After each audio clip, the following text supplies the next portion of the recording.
in a cult. That's why you end up not handling your pressure well, not handling your anger well. Because you are joining people, you are not joining an organization. As members of MK Caesar, we took an oath. It's just a threat that they are trying to scare the people. That information, yes, it's a threat. But London all-inclusive conference of Nkosazana, because we had MKNC, which is a national council, and we have MKMVA.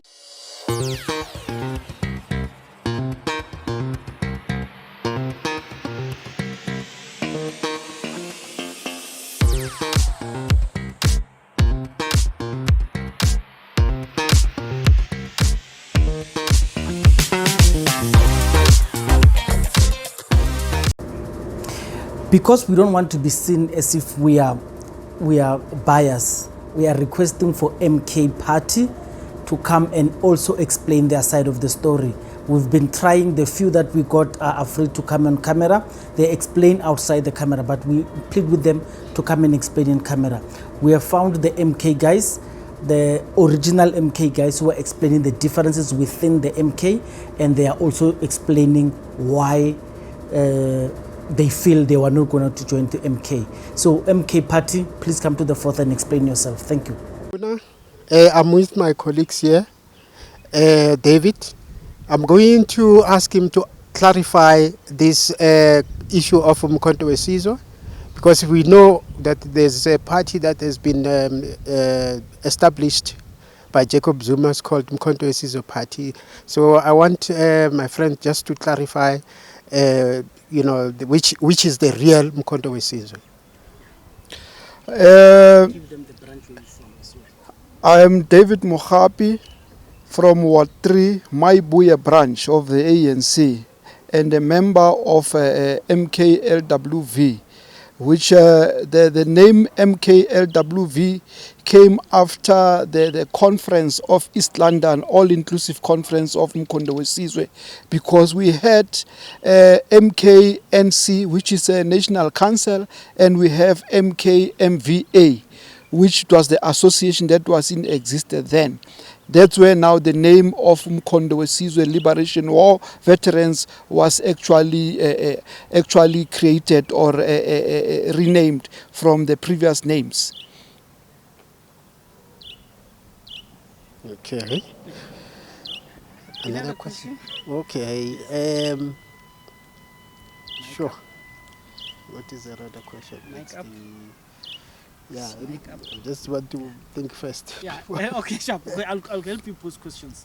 So, what is the stark difference between yourselves and what the new party is doing? The distinct differences? Yeah, let me answer.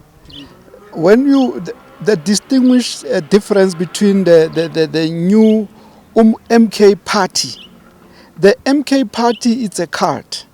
It's a disgruntled members of MK. They're still our cadres because we were in trenches together.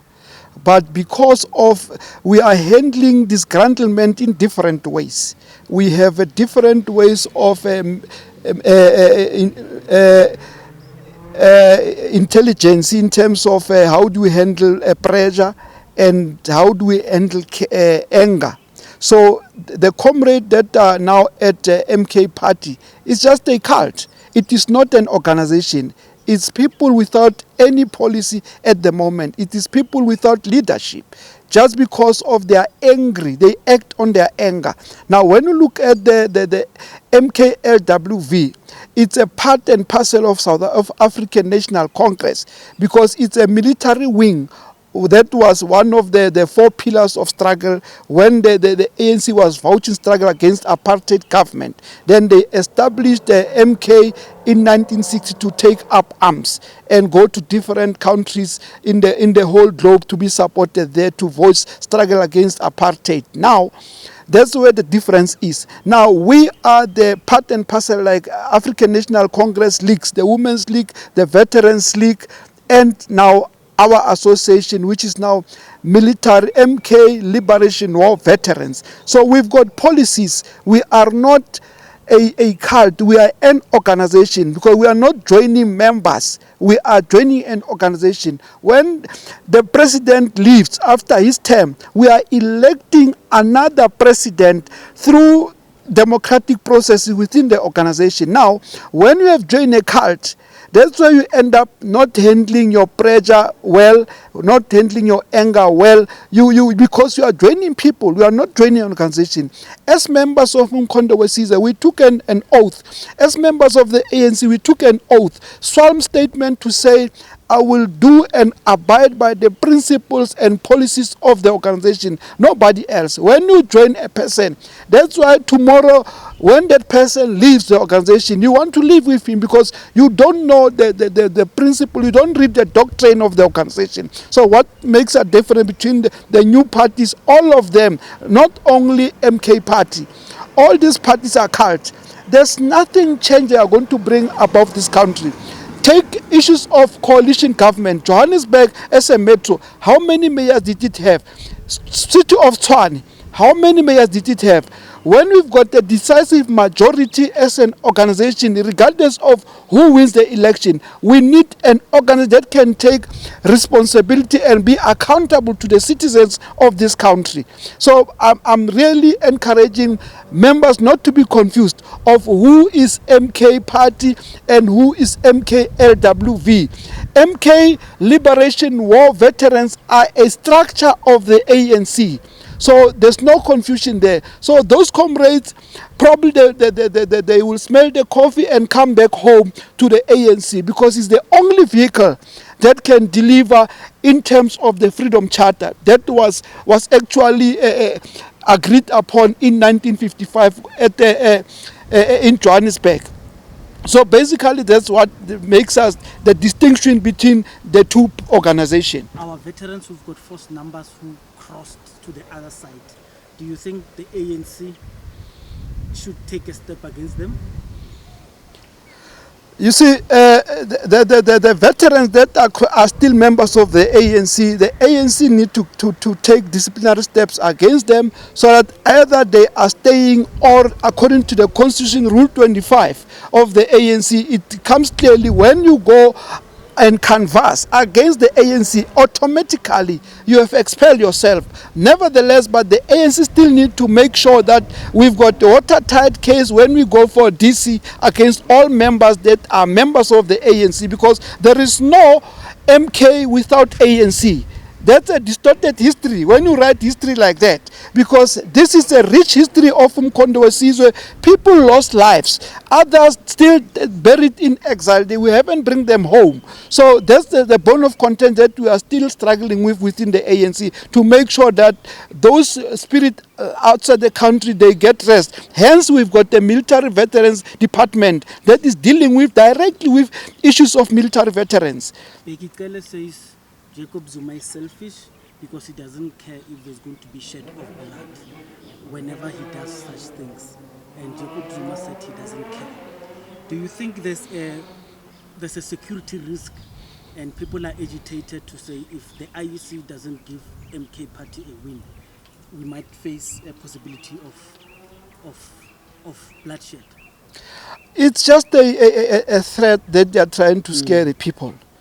That information, yes, it's a threat, but I will believe I've got the hope and trust in our security cluster that will deal with that issues decisively and as the rules of the game dictates, because it becomes issues of treason, because you cannot come and threaten citizens of South Africa when they have to exercise their democratic rights. And it is so in this ingenious of the former president to come with such statement whilst he enjoyed our support when he was a leader of the very same organization that is now throwing stones at. It is very much because we are not stupid. We gave him a chance, we supported him throughout. Now, you cannot now, when other people have to lead, now you come up with such utterance, such statement of threat. We don't want a civil war. A war is very much expensive. We need peace and stability in South Africa so that the economy can grow. We need investors in this country to grow our economy. Now, my word of advice to all leaders in the ANC and outside the ANC, we need to start, particularly in the ANC, we need to have a term of office, one term as a leadership from the branch level. To start now, you are only in once, because we must give others a chance to lead this organization so that people mustn't build kingship within the ANC. Hence, we find ourselves in such problem. People did not apply for positions within the ANC. We elected them. We entrusted them with leadership to lead us and manage our resources. Now, when they get to the other side, they forget and they become pompous towards citizens. Remember, the ANC is a mass movement of the people, is the organization of the people, not only for the card-carrying members of the ANC. ANC is for all South Africans. So people just need to be given an ear so we can hear their outcry and do our best to deliver on service delivery. As we know, we as the ANC from 1994, we have done much, because the country landscape is not the same as it was before 1994. A lot has changed. A benefit to me might not benefit to you as a citizen or as a elite citizen of South Africa, because our uncles, our cousins, our grandmothers are getting pensions today through the process of this government, and we are doing more. There was no electricity before 1994. Electricity was only for the white people, which it was a small number. When you look at the demographic of the country has about 62 million people in terms of the population, but the majority is the blacks in particular. 45 million of South Africans are black. Now, you cannot tell me that there's no change since 1994 in this country. Then you are lying to yourself, because you can see when you drive on the highway of this country, you can see lots of development. A piece of land, it does not matter it has a sheikh or not, it belongs to Mr. Magagula, it belongs to Mr. Mohapi. It's so delivery. We put pride of the people in their hands. So we are still have to do more. We've got our flaws because the economy is not growing, because the economy is still in the hands of the white. Now, how do we expect, whilst whites are sitting with their money, not reinvesting in the economy to create jobs? Our country is now burdened with a grant system, which we need to do away with in the long run when the economy is doing well.